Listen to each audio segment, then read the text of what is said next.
welcome to Tub Talks with Damon. My very special guest today is Neil, a hypnotist here based in New York City. How are you today? I am good. I'm in a bathtub with lots of bubbles, and there are even rubber duckies. We have rubber duckies. Yes. We have scrubbers. We are going to have so much fun.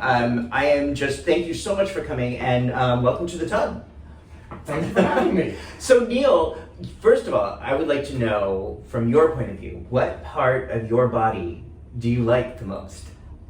I usually get compliments on my chest, especially because it's hairy, Yes. and that's usually what guys seem to like about me. So let's talk about that for a second, because Yeah. I really think that's a valuable conversation in the gay community, and I think there's a lot of misunderstanding. I think, and I know a lot of people think that hairy chests, you can show them if you want, show them a little bit of your fur. Beautiful, beautiful, it's covered with bubbles. But I believe that if there was actually a quantitative study done, the data would show that men with hairy chests generally get more energy and attention than smooth men. Do you think there's something to that? I think it's like a lot of things. It's it ebbs and flows with fashion. Like in the 80s and 90s, smooth was in. Yeah. And then, that's about the time I was coming out, and it was really awkward to be hairy at that time, and I didn't get much attention, especially, I was in my 20s and hairy, and everyone was looking for smooth, and it was kind of awkward. And then sort of there was a bit of a switch in the 2000s, and suddenly hairy was in again. And now I think it's especially if it's I'm a bit older, so I'm now a daddy in the gay community. How do you feel about that? I'm very comfortable with it right now. It took a while to get sort of my head around it, but it actually it's good. Like, I like it. The younger guys seem to be all over me, which is awesome, and like I can can't complain, and it makes life interesting. So do you feel like you get more energy and attention sexually now than you did when you were younger? Yes. Absolutely. I think there was when I turned 40, I was scared that I would never get laid again, because that's like gay death. Right. That's what everyone thought. That's the and myth. Then suddenly I got attention from much younger guys. I was suddenly getting attention from guys in their late teens, 20s, and I was men started getting called daddy, and I was like, okay, this is weird, but then I got used to it, embraced it, and it's been great, so I can't really complain. Wow, okay. So again, that's partly why I wanted to have these interviews and wanted to do these conversations, because I think it's so important in our community that we give attention to the things we like about our bodies and the really advantages of getting older, especially in this day and age, in the 21st century.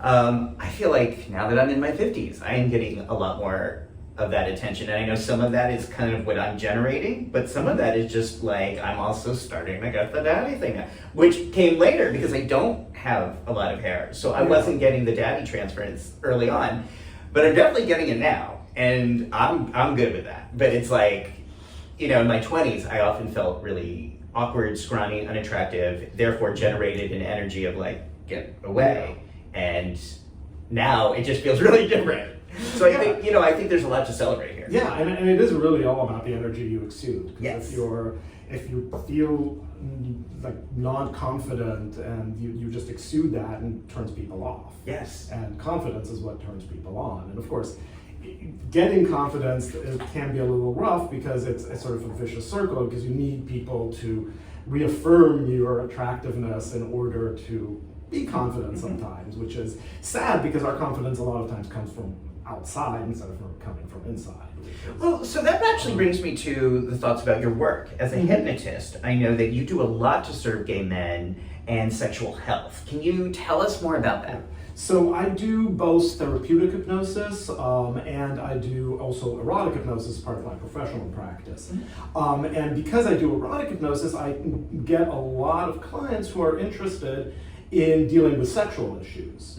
And some of it is, yes, confidence. A lot of people just don't have confidence. They feel that they go to a gay bar and they can't talk to anyone.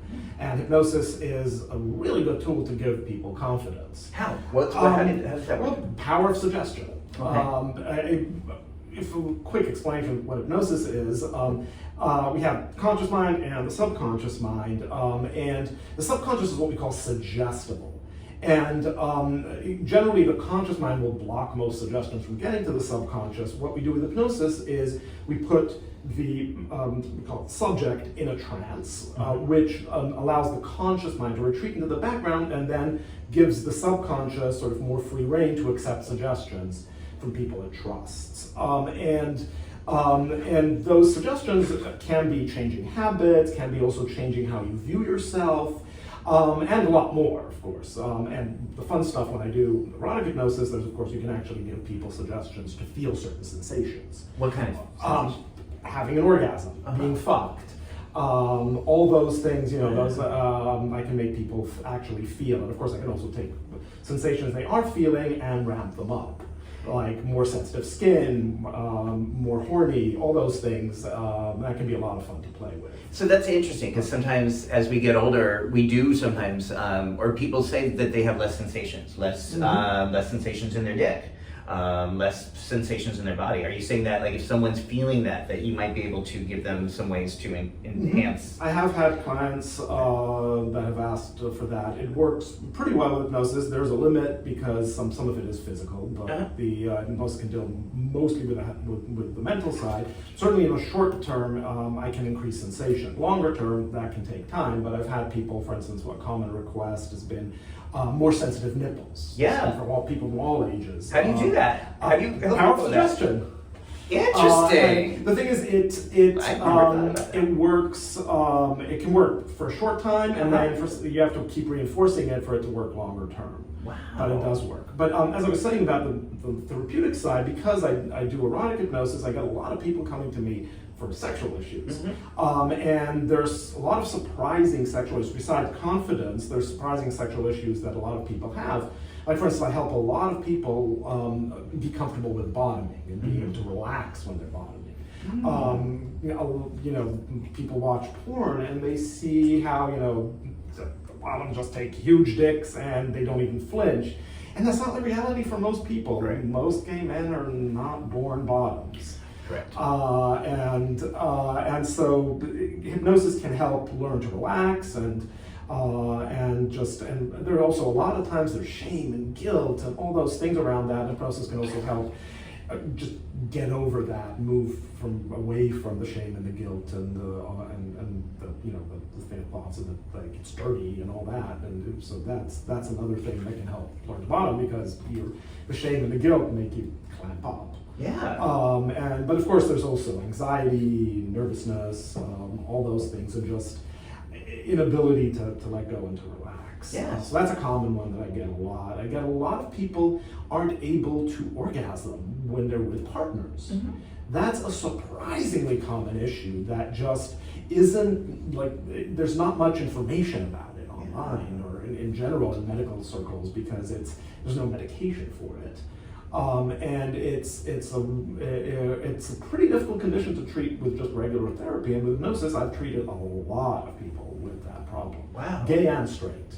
It's a super common issue, and it's basically a performance anxiety. And sometimes there's more to it, but the performance anxiety aspect is always there. Performance anxiety is a vicious circle. Essentially, something happens, you don't function because of that, for one time, and then the next time you're anxious it's going to happen again, but it's the anxiety that brings it on, not the original issue, and then that reinforces it for next time, and then it just becomes a vicious circle. And so hypnosis is really great for just getting through the vicious circle and giving the person confidence that that there's no reason for them to not be able to. And so would you say that sort of that involves sort of redeveloping new neural pathways in our mind to associate arousal with something really positive and pleasant? In the end, that's basically what happens in the brain. I deal with the mind more than the brain. So it's... Okay, what's the difference? Well, the mind is a theoretical model of the brain. We don't fully know how the brain works. We have theories about how the mind maps onto the brain, but it's not, we're still not there yet in neuroscience. But so I mostly think about the theory of the conscious and subconscious, and how the subconscious, how the two interact, and what the subconscious is what kind of issues the subconscious has, traumas and habits and beliefs and things like that hypnosis can change. Wow. Okay. So That's that's fascinating. that's what I do. And then of course I do also a lot of the regular stuff that hypnotherapy is well known for, like smoking cessation, weight loss, all kinds of dealing with stress and anxiety and things like that. Phobias are pretty common that I help with. And, so those are the standard hypnotherapy stuff, but mostly people come to me for the sexual stuff, and of course the erotic hypnosis. That's so interesting. The fun side. And that's so interesting how much our work overlaps, but is different. But I think it's similar because a lot of my work is helping people unlearn should. And that I have an entire chapter in my book about the fact that, like, as long as men have shoulds about erections, they ain't gonna get any erections. It's a paradox. It's like the more pressure you have, the more shoulds you have, Which is exactly the less you're gonna be able to do what you intend to do. Exactly. And I help people change their shoulds and expectations about that. And I help people overcome that in a different way, but your theory about shoulds is I'm a big believer in it. Like, I think it's a really important thing to know, and I also try to tell people that they shouldn't put bad term, but that they need to get rid of the should so that they don't put pressure on themselves and for certain situations. But I also help them overcome the pressure. Yes. Which is one step from that. And so if someone comes to you and really has a distorted body image, meaning, they're getting to be in their 50s, 60s, 70s, objectively attractive, but just can't look in the mirror and see themselves objectively. What would you do with those thoughts, or how would you work with that? The subconscious tends to work in metaphors. It believes that whatever metaphor you use is actually happening, and so there's a lot of different ways for the subconscious for using hypnosis to create a metaphor, an imaginary scenario that the subconscious is giving up negative stuff. Like, for instance, one of the techniques I use a lot with clients is I have them, rather in a trance, have them imagine they're writing all the negative stuff they have about a particular issue on a blackboard. Then tell them that they're erasing all those things on the blackboard, and as they're erasing each one, they no longer believe it. And it's super powerful. It works so well with some people. Of course, hypnosis works differently for everyone, but for some people that is super powerful. And I've seen people just overcome so many issues just by writing. And also, they are surprised by the words that come out. Wow. Because they're in a trance when they're writing it, so their subconscious is the one that's the part of them that's actually thinking of those words, and they're not consciously aware where that comes from. Sometimes it'll just be things like, I never thought of that, but it came to mind once their subconscious was open and available. And so wonderful. And then erasing it also is really a powerful metaphor of okay, I'm past that. Wonderful. So an example, if someone had body issues, then having them write on the blackboard all those issues that all the words that come to mind when they think about their body, all the negative words, and then erase those, and then they no longer believe. And then positive suggestions of you are good looking, you are attractive, people are attracted to you, and so forth, and just reaffirming that and getting and that can be very, very powerful. Right. Wow. So, talking to you just makes me feel even more hopeful, because I think when it comes to getting older, I think despite the problems and the struggles that are really happening, that there's so many things to look forward to. I think we're thinking and talking about pleasure and purpose in a way that's different than really that's ever been done historically. I think in the LGBTQ community, we've never really had a moment like this to age up with relative social acceptance, medical advancements, and opportunities to communicate and have conversations about ways to enhance pleasure and play, and the things that we may think are trivial or futile, but really make this painful world meaningful, that we've never really talked about as a gay community before. Yeah, I mean, in a way, we are the first generation of out daddies. Yeah, I love that. Because the generation above us died. died, Yeah. and it's a tragedy. It's like Yes. it's awful, but we didn't really have daddies when we were coming out, and the generation above that was closeted because being gay was terrible. Yeah. So we are the first generation of out proud daddies, and so like we're charting a path in a way. I say that we've got we're creating the blueprint. There really isn't a blueprint, right. So we're the ones creating the blueprint. And I know for me, and I think for you, sorry, I just flashed you. You know, for a lot of us, that's really exciting. I also think for a lot of people, that's anxiety ridden. There's a lot of trepidation and fear related to not knowing what that looks like, and really fearing loneliness and isolation as we get older, because that's really, I mean, if there's been any image of gay men getting older, it's this idea that you get older and you can't get fucked and you're sitting alone on a rocking chair somewhere over the hill, under a hill with the cows, and like that's it, goodbye. Like you said earlier, it's like once you turn 40, you're put out to pasture. But we have this moment, and I think, what you are doing and what this Tub Talk series is about is really creating space to have a different dialogue about that and think, okay, how are we going to not only live differently, but think differently about this process in a way that we've never done before. Mm-hmm. And I'm so glad that you are part of this. Yeah, I mean, I try my best. I try my best as an older gay man, and trying to. Well, I call it aging disgracefully, because I'm not going quietly to pasture. No, me neither. So that's like loud and proud and pretty raunchy at times, and inappropriate. So. And I think grow old and still continue having fun, and still continue having sex and enjoying sex and being intimate, and just continue being ourselves, not just going into the old folks home and sitting in a wheelchair. I can say if there's an old folks home to go into, I want to be the one you're going to be at. Because I want you to remind me and hypnotize my mind to be a big slut. But again, I think we're totally rethinking this. I know there's already areas of the country, Cathedral City, Wilton Manors, even Portland, Oregon, where there's a really different approach to if one needs residential or wants to be in a residential queer kind of home, like what that looks like, what that means. And I just think, again, we're kind of creating something here that hasn't been done.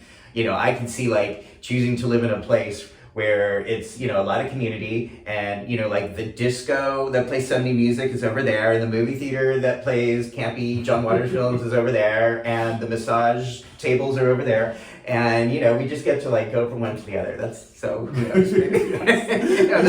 bathtub is right here. Yes.